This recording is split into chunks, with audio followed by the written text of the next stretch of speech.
Good afternoon, everybody, and welcome to this Discover English talk from Royal Holloway, University of London. We're really excited to deliver this next Discover lecture or webinar as part of our Discover series. So if you're interested in other subjects as well, my email address will be at the end of the PowerPoint if you want to get in touch and see any of the other webinars that we've done on the different subjects in Discover. But today we are going to be focusing all on English, and we've got Amelia with us today, who is going to be looking at an exploration into the impact of the white gaze on modern fiction. So Amelia, could you just unmute yourself and just say hello, just to check you're there and it's all working okay? Try that again. Can you hear me okay? Yeah, perfect. That's great. Thank you so much. So just to give you a bit of admin before we do get started, just to let you know that the session is being recorded, so you don't need to make any notes if you don't want to. We can always send this round to you. And as I said, I will make sure our email is available at the end of the session if you've got any other questions or you would like a copy of the recording. You've got a chat feature on the right hand side. We're just going to test that out now and check that you can hear us okay. So would you mind please just putting yes in the chat to let us know that you can hear us okay? I'll just wait until everyone has responded for that.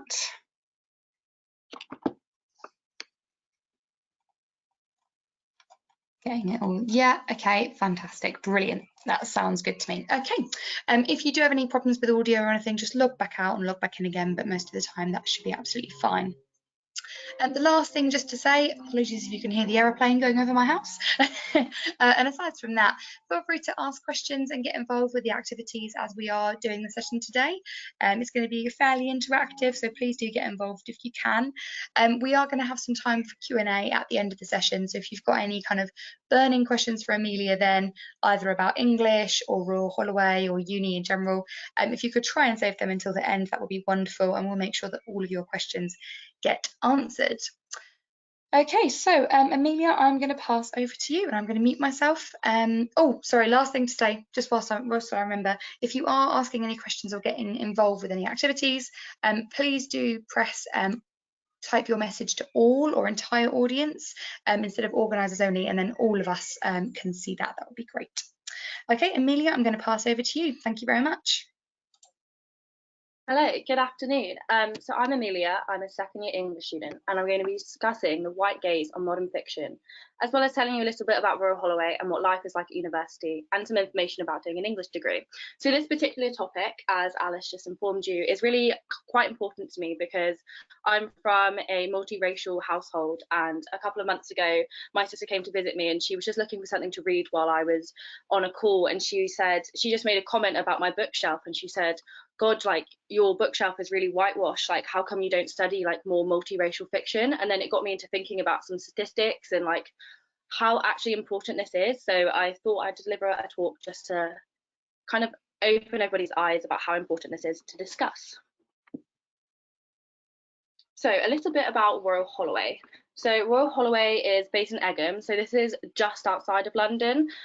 We honestly are just about kind of on the Surrey-London border. It's near Windsor, Windsor Castle, I'm sure you've all heard of it. We have Englefield Green, Twickenham, Virginia Waters, and we're about 40 minutes on the train to London, and it's straight train. You can also go to other cities in just under an hour, such as Guildford, Southampton, and Reading. So we are a top 20 university in the UK, with 88% of our students saying that they are satisfied with their university experience. So if we take a little look at the screen, on the left is a map of our campus university. So our campus, we like to call it, is like a mini village.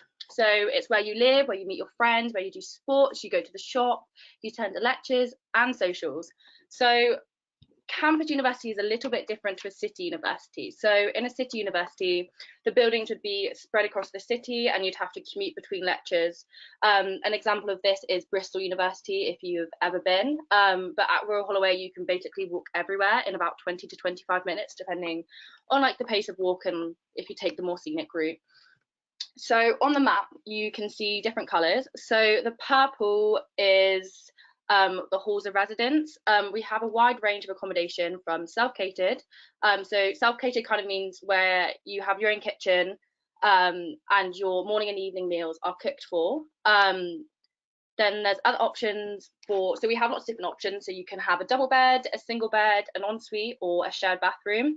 There's also different sized flats, and also the flats, as you can see, are on like different locations. You can see that Kingswood is slightly off campus. So everything is kind of spread out. It's nice, different range. I myself lived in the Butler building, which is down towards the bottom of campus in the purple buildings. Then we have the red buildings, which is all the student union facilities. So we have the SU shop, the pack course, which is like the pub. We have medicine, which is the bar, and the gym and sports facilities. A couple of the other like food facilities we have is like Japanese food. We have restaurants, cafes, bubble tea, and then we also have the purple buildings, which is all the academic suites. So the big purple building that's labeled Founders Building is probably the most iconic building on campus. People say this is the building that looks like Hogwarts. It's a big orange building. I feel like we're quite famous for that building. And then you can also see the lovely, lovely green areas we have on campus. It's so, so beautiful. We have like lakes, a waterfall. It's so, so stunning. So as you can see, there'll be a few facts coming up on the screen. So Royal Holloway is a top 20 university. We have approximately about 11,000 students and over 250 degree choices to choose from. There's 110 clubs and societies and a kind of a combination of modern and traditional buildings on campus. So as you can see in the pictures, that building on the left is the Founders Building I was just talking about. And then just beneath it, you can see a glimpse of our library, which is one of our new buildings. And we also have kind of a mix. We have like the Schilling building, which is really modern, and then we have lots of other traditional buildings. And we've also been awarded one of the most beautiful UK universities. So let's have a little look at my journey so far. So I myself come from a small village on the Norfolk coast, and before that a little town in Nottinghamshire. So at high school I was very, very passionate about history and English. I went to study these at A-level alongside sociology. At A-level, I realised English was a subject I wanted to study and explore further, as it allowed me to be creative and analytical and to delve into my passion for literature. When it came to choosing my universities, I kind of created a checklist of things I felt were the most important thing in the university. These included things like accommodation, location, course, the demographic of the people that moved there, ranking, and extracurricular activities and opportunities. So I picked Royal Holloway because it checked all of these boxes and above. And when I walked around the campus, I could see myself living and studying here, which was a feeling I had not experienced at other universities. I've spoken to a lot of people, and this is something that they also felt, that like the experience you have and that feeling you have while walking around on the campus is when you know you've picked the right thing. So Royal Holloway also has some of the nicest accommodation I'd seen. And I really liked the fact that the campus had a village feel, because I'm from a small village. So I felt that living in central London would have felt a bit daunting to me, but I still wanted to be close to the city and all the opportunities in the city that would have. But Royal Holloway seems like a nice compromise in the middle. Royal Holloway also has a breadth of sports and societies that I could get involved with, and a great volunteering and internship scheme. Speaking of, I have selected my favourite memories from my time at Royal Holloway. So if we have a little look at the screen, we have Holloway's first, well, my experience of Holloway's first snow day back in January, where me and my housemates, this is top left, where me and my housemates went and played in the snow and Founders, and it was honestly like being at Hogwarts and snow if you've seen Harry Potter. And then next to that is a couple of the girls that I dance with. Every year the Students' Union hosts a awards night, celebrating all the achievements that each society has on campus. So I went with the Dance Society. And then next to that is me and my housemates again. We went to Virginia Waters and celebrated dance comp season. The reflection in the water is the sky. That's how honestly beautiful Virginia Waters is. Next to that is a picture in a theatre in London. Holloway put me in connection through my time in performing arts societies. I got connections to people who had theatre companies in London, and I managed to perform in my first professional show, which was absolutely amazing. And then beneath that, I've got a couple of pictures from Christmas at Holloway. We've got me and my housemates celebrating our little COVID Christmas with our party hats. And then we have the very iconic Christmas tree in Founders. I feel like if you come to Royal Holloway everybody will have found us all over their Instagram feeds, because especially the Christmas tree. And then we have, I joined lacrosse, that's in the bottom left. I'd never played lacrosse before, but I really wanted to try something new at university. I've always danced, I've always done theatre, but I thought I really wanted to try something new. So I tried lacrosse, and the picture is from my first ever lacrosse game, and I travelled all the way to Brighton for that.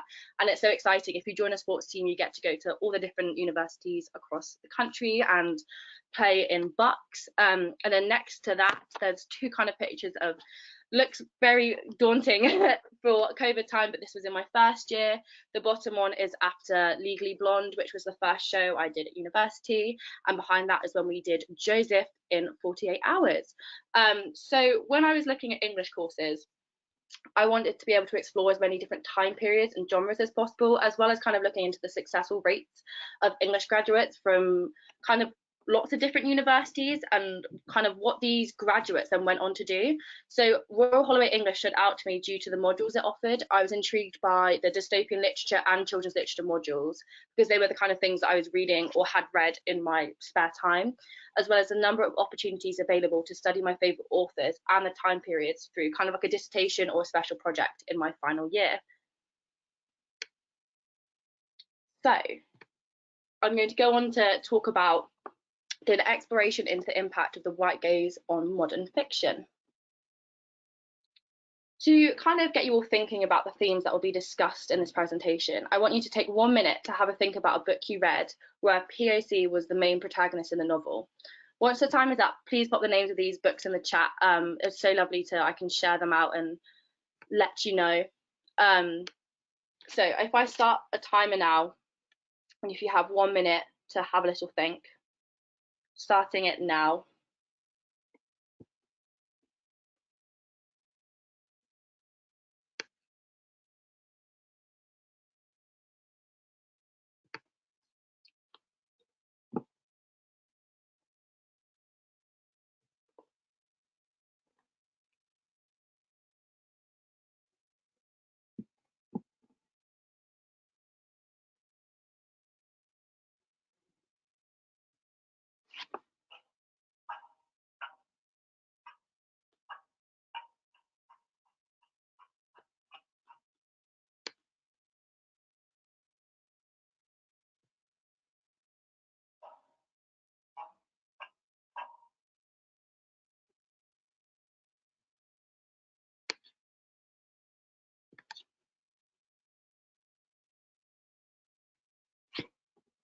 Five seconds.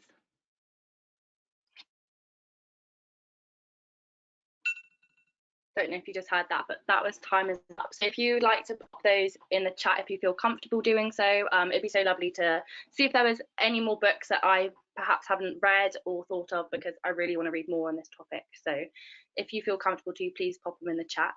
I'll just give you 30 seconds to do so.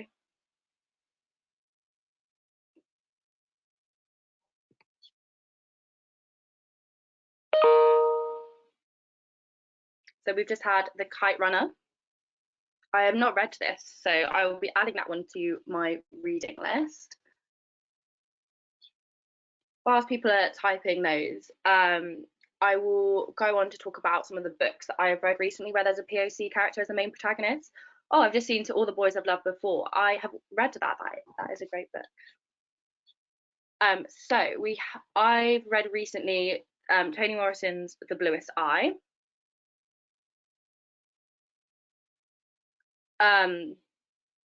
I've also read Bernardine Evaristo's Girl, Woman, Other. Maya Angelou's I Know Why the Caged Bird Sings. Britt Bennett's The Vanishing Half. Oh, I've also just seen Crazy Rich Asians. I didn't not know that was a book either, but it'll be interesting to see. I always love if there's a book and a film adaptation, but I'm quite biased. So I'll go on to discuss these books a bit further towards the end of the PowerPoint. Yes, The Colour Purple, I've put that in my further reading later on. So I'm going to go on to talk about why this is important to discuss. So for my degree, this year I read 80 books, and only 6 of them had a POC character as a protagonist. None of these books dated before 1960, And in my degree, only 5.6 of the books I've studied had a POC protagonist, and only 9.2% had any POC characters at all. And I don't know about you, but I find these statistics absolutely shocking. So we are primarily exposed to white cultures and values, making Black culture appear inferior. There is profoundly a problem with ethnocentrism, which ethnocentrism means believing your culture is elite, the elite culture, which has very detrimental impact on Black people and their culture. So I'm going to go on to talk about the white gaze, but to do so, I do realise I'm using specialised terms such as POC. So POC is quite a generalised term to talk about someone, a person of colour. So this could be anybody of a minority that is not white British. Is often used as the umbrella term, especially in like academics and culture. So the white gaze has infiltrated all aspects of life. This includes beauty standards, careers, fiction, theatre, TV, music, and so much more. The white gaze can occur when Black creators are viewed with a white lens of ethnocentrism. So, as I said, ethnocentrism is a belief that one's culture is the elite culture. This ethnocentric outlook mirrors real-life experiences of POC consciousness for white standards and white writers ignoring the existence of Black culture and placing their culture as the most prominent and important culture. Furthermore, white ethnocentrism involves the idea that everything that exists in this world exists to be consumed by the white gaze. Anything that is produced without white people and culture in mind is deemed disrespectful to white people and consumers. But majority of the time, the same thing happens to coloured people, and this is not deemed disrespectful by society. So therefore, society holds a double standard based upon colour. So kind of just to break this down, this is, so say a book is produced and it is not produced with white people in mind. This is deemed disrespectful by society. Whereas if a book is produced for white people, this is deemed okay. So this is all about the double standard. So sometimes the white gaze can benefit a Black artist through monetary and materialistic means, but often it leaves Black people depending on white people to make living and gain exposure, which is obviously a fundamentally flawed thing.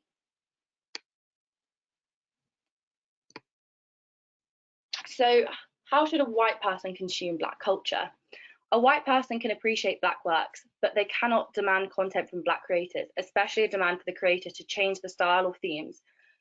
So this is particularly an issue in music, where a Black rapper may produce music and they have a lot of white fans like demanding them to produce music or blur words out that they may seem as disrespectful, but they are words that are used in a Black rapper's culture. So it is important that people of all colours are aware of the existence of the white gaze and its detrimental impact. This is the most fundamental thing we can do right now, is just understanding and having an awareness that it exists and trying to change it. So if white people acknowledge their gaze, they can then combat it, thus not seeing all things as being produced for them as their culture, as the elite culture. They should also not suggest what Black culture should represent. So turning to something that might resonate with us all a little bit more. As Generation Z, we grew up reading the likes of Biff, Chip and Kipper, Enid Blyton novels, Jacqueline Wilson books, and other authors such as C.S. Lewis. The problem with the text we grew up reading is how whitewashed the culture and characters are. We were unknowingly indoctrinated into believing that the white culture is the supreme culture. I believe that an exposure to different cultures and experience from an early age will diminish part of the problem of ethnocentrism. This kind of only really began to learn and experience new cultures when I came to university, as I never had a chance to experience or read about it. I was thrown into a flat with 7 other people, all from different cultures. I was the only white person with a full white background, minus other people I'd met. But I really started to learn things about Eid, Muslims, and it really opened my eyes. It's not only literature, and consumerism for all children has always been whitewashed. If we think about it, the first Black Disney princess did not appear until 2010, and toys such as Barbies and dolls were always primarily white. My sister always struggled to find dolls and toys that she felt that she could resonate with, because they all looked like me and they didn't look like her, and this is something that she always found detrimental as a child. This exposure to primarily white culture to children leads the view that white culture is the supreme culture, and this is where it starts. So if we look at the portrayal of Black characters in novels, a lot of the time, if Black characters are included in novels, their lives are centered around the white characters and their culture. All they experience is white culture, and it is rare that the majority of the characters are Black, as well as they're being centered around Black culture and Black values. This can be seen in popular novels by authors such as John Green. You might have read The Fault in Our Stars, Looking for Alaska, and Stephen King. It is rare for them to write Black characters, and if they do not hold as much significance as the white characters in the storyline, and they are often seen to detriment the white fact. They seem to be like an obstacle to the white characters. Often writers have portrayed their POC characters as a minority or being marginalized. This is evident especially in 20th century fiction. You might have read or seen the works of Gone with the Wind, where all the characters are white and specifically only shows POC characters to be slaves. Fun fact, this film was Donald Trump's favorite film. Not sure it's a fun fact because it's quite scary, but that kind of tells you a lot. So the fundamental issue of not having POC characters at the foreground of novels, as well as their culture, further implicitly promotes white ethnocentrism.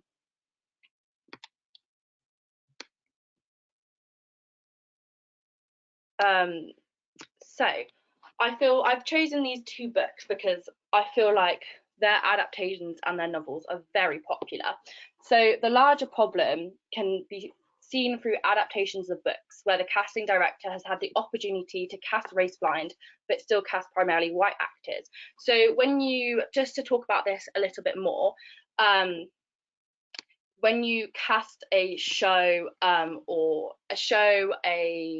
TV series, a film, you can cast gender blind, which means no matter someone's gender, what they identify, or their race, does not come into consideration when you consider them to be suitable to a role. Or you can cast it conscious. So you think, okay, this is a male character, I want it cast by a male and it has to be white. So that's the difference between casting blind and casting consciously. So an example of this is The Hunger Games and Harry Potter, where a majority of the characters are not racially specified. Therefore, it would have been nice to have seen more racially diverse cast. So the casting directors of both of these films could have easily cast far many more Black characters or POC characters because the race is not specified in the text. So for 1 minute, think about what characters in these novels were cast as POC. I'll set a timer again, and again, pop it in the chat so I can have a little look. I'll pop the timer on now.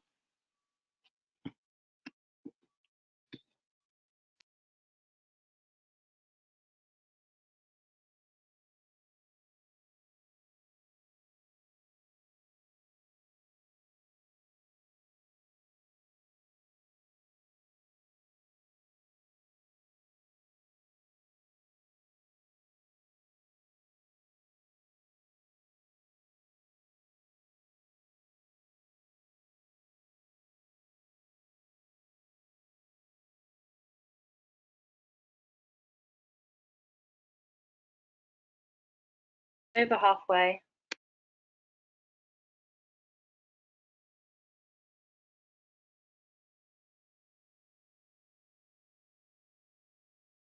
Ten seconds.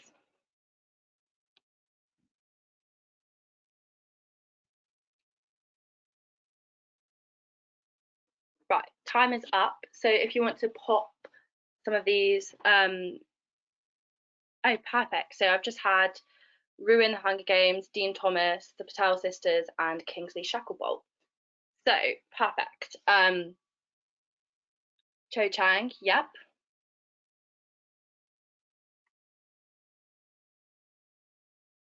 Dean again.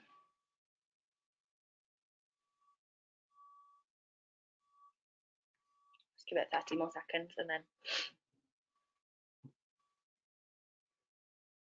Rue's brother, yep.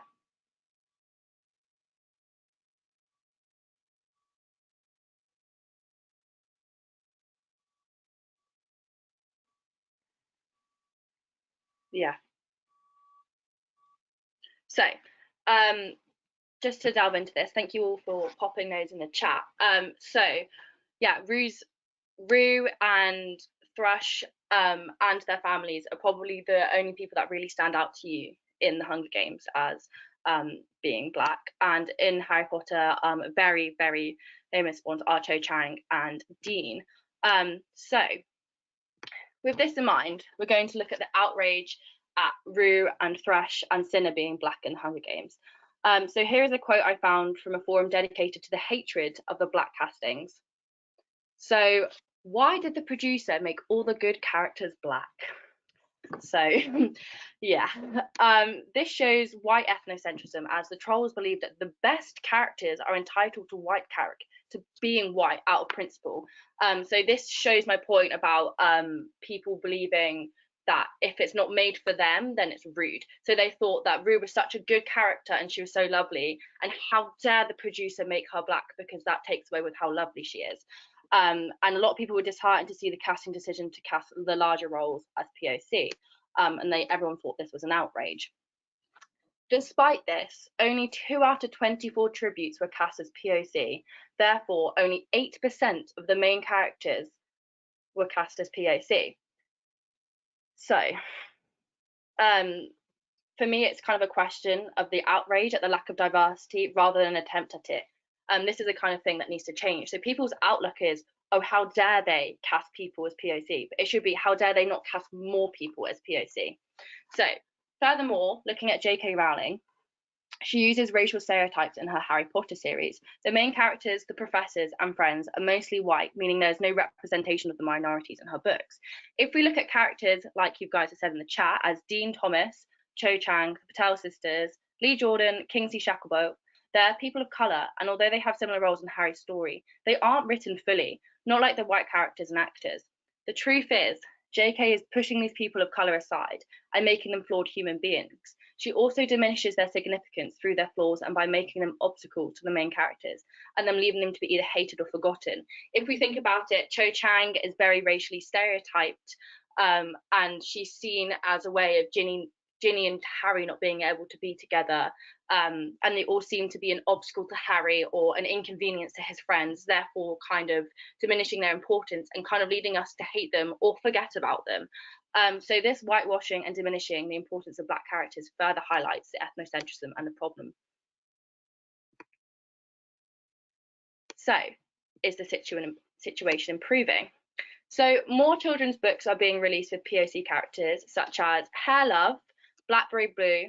I've also put Lightning Girl, Bridgerton, and Little Leaders. These are all ranging from about age 3 to young adult. Alicia Dixon even released her own series, Lightning Girl, to give her daughter a character she could relate to in fiction, which just shows that she went out of her way to make sure that her daughter had something to relate to, which shows that there's not the market for it. And if there is, it's a very, very little market. So books by black writers are also getting more acknowledgement and praise, such as Gal Woman Other, winning the Booker Prize in 2019 and shortlisted for the Women's Prize for Fiction in 2020. The author is also going on to champion the Women's Prize for Fiction Award in 2021. She is head of the judges. Also, Disney and other films are trying to be more diverse in their castings. We can look at the recent Disney film, Raya and Her Last Dragon. That was an attempt to be more appropriate to culture.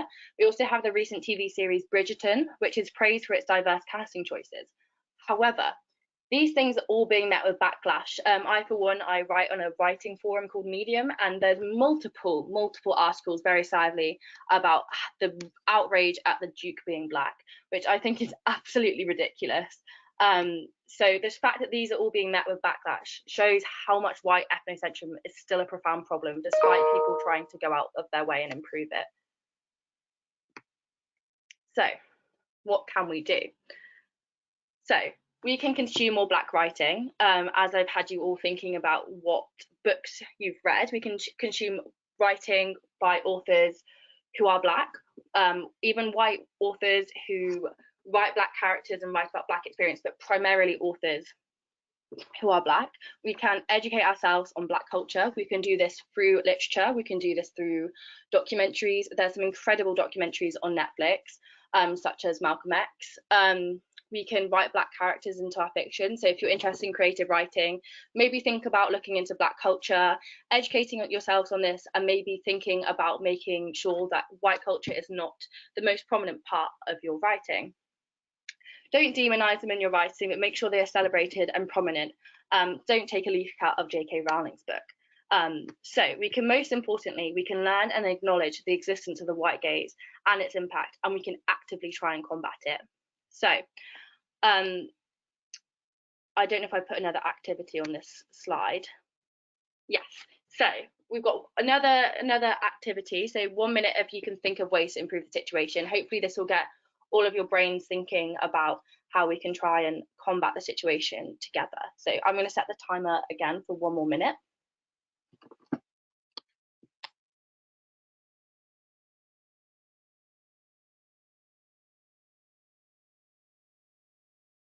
If you write as you think, just so that we can not waiting around afterwards, if you type as you're thinking about ways, that'd be fabulous.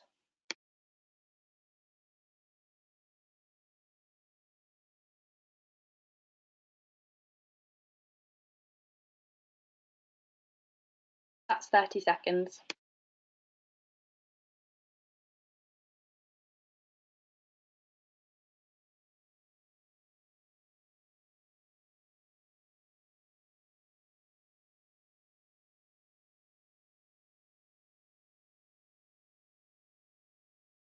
Ten seconds left.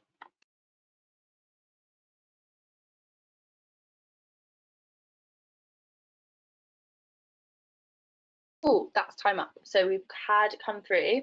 So things like listening to podcasts, speaking with friends and family, and trying to educate people about what you've learned. Yeah, this is absolutely fabulous. Spotify have hundreds of free podcasts to listen to, and absolutely speaking with friends and family. How I started the conversation was speaking to my sister and my brother, and just people around me, and trying to learn about their experiences, because it's not just about their culture, it's learning about how the culture impacts them is also so important. We've also have keep doing the work, don't shy away from the negative comments. Yeah, despite no matter what backlash you get from it, the backlash isn't as important as the work you were doing. Keep persevering and keep trying, and hopefully we can hope that the situation is only going to get better. Thank you for sending these through. So I'll go on to talk about something that you can read. So there's some further reading for fiction. So I've spoken about Toni Morrison's The Bluest Eye. So I actually read Toni Morrison's Bluest Eye for my degree currently, and it's about a young girl called Pecola who desires for blue eyes because she believes she is ugly, because in her culture she lives in a white area in America in 20th century, and she is led to believe that the darker your eyes, the darker your skin, and the darker your hair, the more ugly you are. And there's so many little snippets in the book about everything she experiences at school and amongst her white counterparts, and what is even more scarier, also her black counterparts as well, to the point where she has a bit of a mental breakdown, and she goes to somebody who believes she can give her blue eyes, and she believes that if she has blue eyes she'll be able to see the world through a white lens, and therefore everything will be better. So as I've mentioned a couple of times in this presentation, Gal, Woman, Other, I'm actually currently reading this book. I'm reading it again because I feel like it is so insightful. It is from the perspective of 12 different people around Britain, and it's all about their different experiences with race, religion, and being a minority in England. It is so insightful, and it's not only just one culture, you have 12 different cultures and also how they intersect with one another. It is so insightful. The Vanishing Half is on my reading list. That is next, so I can't give you too much of a plot because I don't want to spoil it for myself. I Know Why the Caged Bird Sings is a actually semi-autobiographical fiction by Maya Angelou. She wrote it, and it's all about her upbringing in the South. It's really, really tragic, actually. Very tragic things happen. She gets very abused by her parents and abused by the people around her. At times she spends living in a kind of made up home, and she lives in her car for a bit because she runs away from home because she is not sure what her identity is. There's actually 3 books, I think it's 3 or 4 books in the series. I've only read the first one, but it's so impactful. I was so inspired by it, I wrote a whole entire essay on it. And then kind of a similar vibe, James Baldwin's Another Country. Baldwin was writing in the 60s, and he places his black characters at the forefront of his novel. And what is so tragic is that his main character kills himself about three chapters in, and the rest of the book is kind of dealing with his suicide and why he kills himself. And it gets into kind of the forefront is that he always felt like an outsider because of his color and because of the relationships, and it kind of explores the importance of interracial relationships and also the detriment of it, especially when white people don't understand the experience of their black friends. And I've also added Half a Yellow Sun, which is also on my current reading list, and I'm very excited to read it.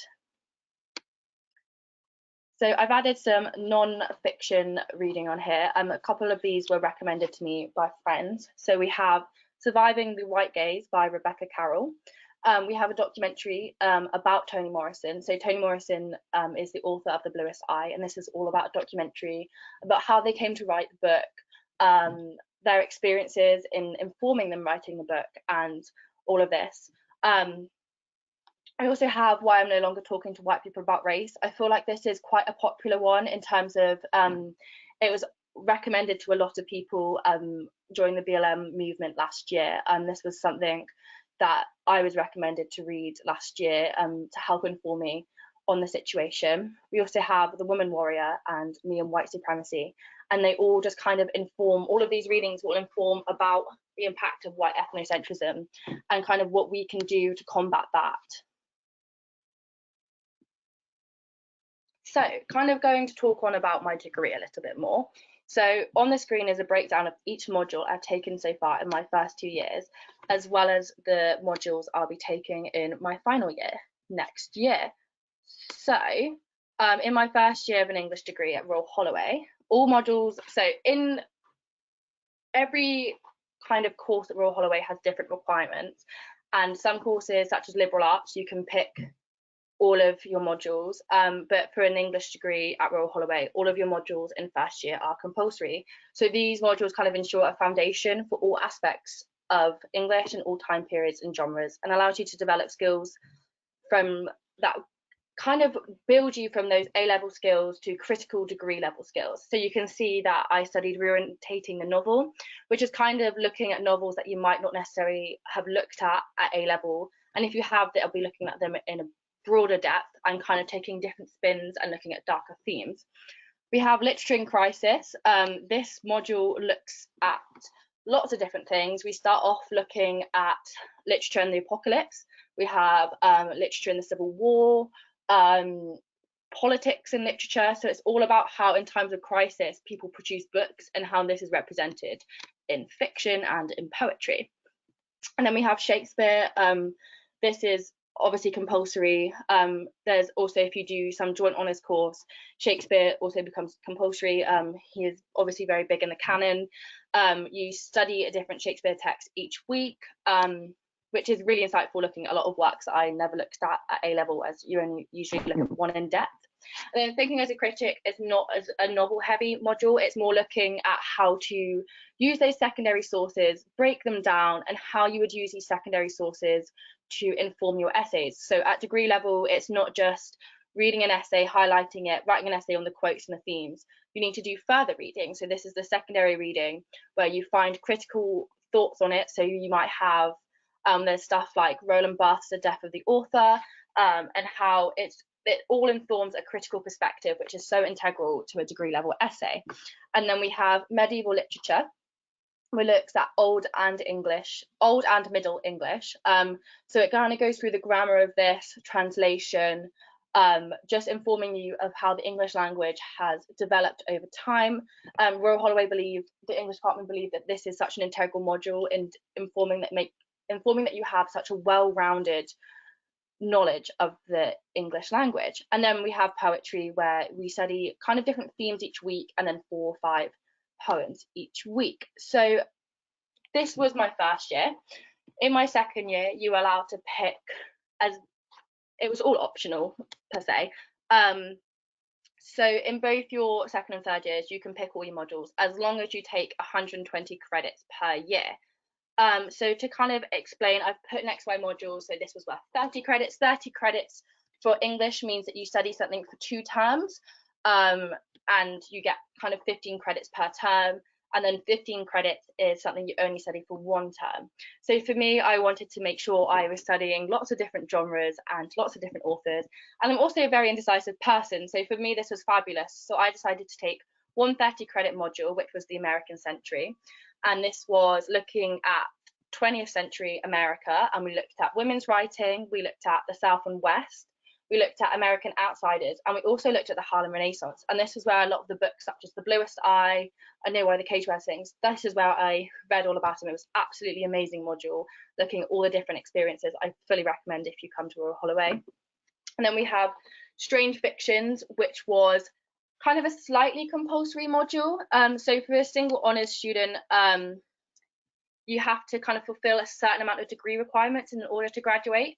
So this includes 15 credits of medieval literature. So this is how I completed it with Strange Fictions, and 30 credits of early modern, or 1500 to 1700. So I took Drama and Witchcraft this year, and I, as you can see, will take early modern bodies next year. So yeah, this is kind of the things that they expect you to do as a single honours student, because like I was saying with medieval literature, the department feel like this will give you a full understanding of English literature and English language as a whole.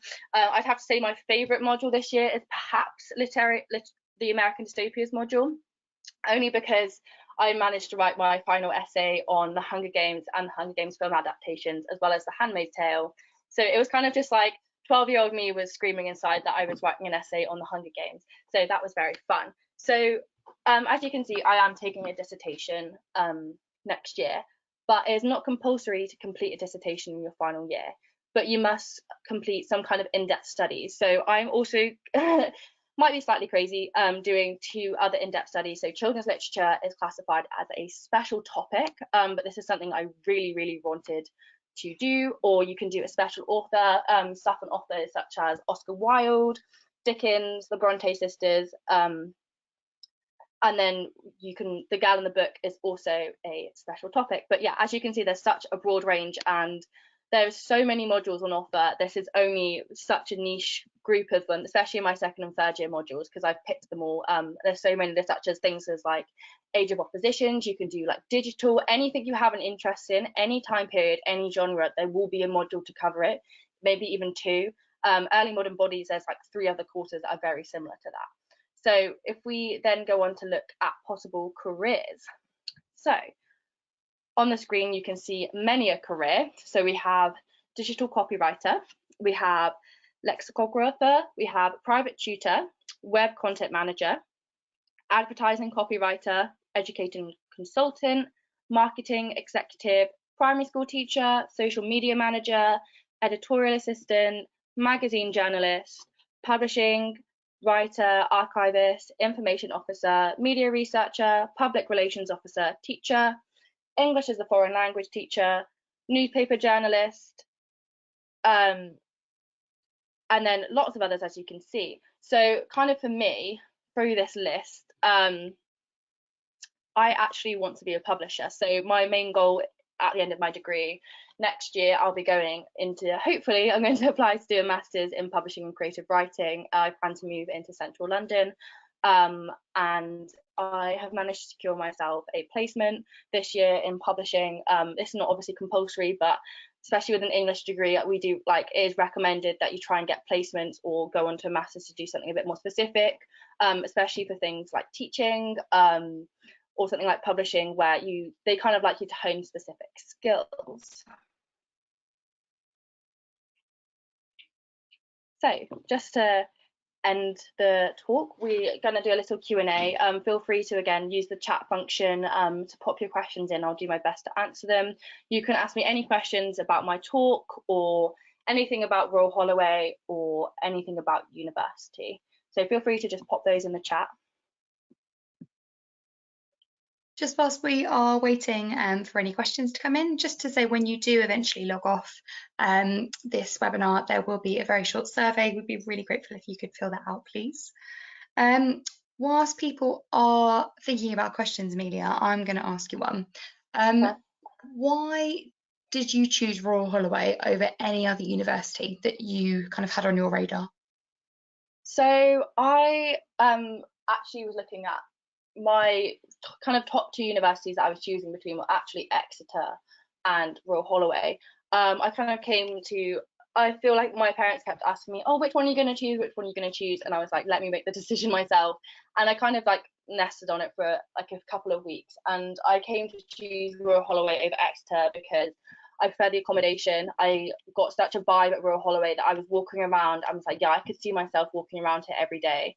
Whereas at Exeter, I was like, oh, like it's quite nice, but like it feels a bit weird. Exeter is also 8 hours away from my house. And I really liked the fact that Royal Holloway was near London, but it wasn't in London. And I'm live in like 200 people live in my village, so I wanted to live in like a kind of villagey feel because it would feel more like home. I've just seen, what was your favourite book as a child? So I've always kind of enjoyed Victorian literature and historiographic metafiction. So as a child, I was obsessed with Jacqueline Wilson. I feel like quite a lot of people were, but I also loved Enid Blyton's The Magic Faraway Tree. I loved that book. I just loved being transformed into like all the different worlds. I'm very much a fantasy girl. Yeah, such a great book. Did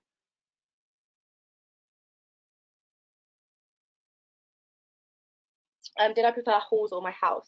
So a very different experience. I always say that halls feels very nostalgic to me, and I really enjoyed it, but I wouldn't go back into living in them, if that makes sense. It was a very nice way of like meeting lots of different people. As I said, there was about like, yeah, there was 8 of us, and all of us had a different culture we were from, so we'd celebrate everyone's culture, and it was so lovely. And it was nice to come home, and there was always something going on. There was always like people having like pizza parties, movie nights, or we would be having like pre-drinks, or people would want to go on like day trips. So it's really nice that there was always something going on and you were like never bored. But in second year, the workload does get a bit more intense, and I like work. So I quite like living in a house. I only live with 2 other people. I only live like a 5-minute walk from university, but it's really nice because it feels more homely. Halls, I also feel kind of feels like a bit like a holiday. It feels like a caravan park kind of vibe. That's a bad way to describe it, but it feels more relaxed and chill. And when things are obviously a lot more important in your second and third year, it's nice to have, it's nice to kind of breathe and have that chill atmosphere, and you live with people you've already known for a year rather than being plunged into the whole situation. But yeah, I did absolutely love both, but I think I prefer my house, to answer the question. Oh, what was the last theatre show you saw? So it was actually, this is a hard question because of the pandemic, it's been a long time. It was actually Fame. It came to Wembley last year. I can't remember if it was Fame or Cabaret. I can't remember which one was first. It could have been Cabaret actually. And I watched Cabaret on the West End when it came very briefly. It was actually quite sad. I was supposed to see the Book of Mormon 2 days before the West End closed, and Wicked 3 days after that, and then and Juliet about a week after that. I had about 5 tickets planned and they all didn't go ahead. But yeah, I think it was Cabaret. Fantastic. I mean, I luckily got to see the Book of Mormon the day before we went into lockdown. So I snuck in just before lockdown, and now when I think about it, I'm like, oh my goodness, that's crazy. Lovely, Amelia. That was absolutely riveting. I feel like I've learned a lot, and it's made me really kind of reevaluate my decisions, and definitely as an ex-English student myself, I thought that was so interesting, and it's amazing to hear about your perspectives and just your life at Royal Holloway as well. So thank you so much. Just to say that I've put the schools at rhul.ac.uk email address into the chat. So if you've got any questions that you want to ask, privately, please do send us an email and we'll get back to you as soon as possible. Or if you want a recording of this webinar, please do get in touch. And as I said, there's a very quick survey at the end. Fantastic. Well, if there's no more questions, we will leave it there. Thank you so much to Amelia for your wonderful session, and I hope you all have a lovely evening. Thank you.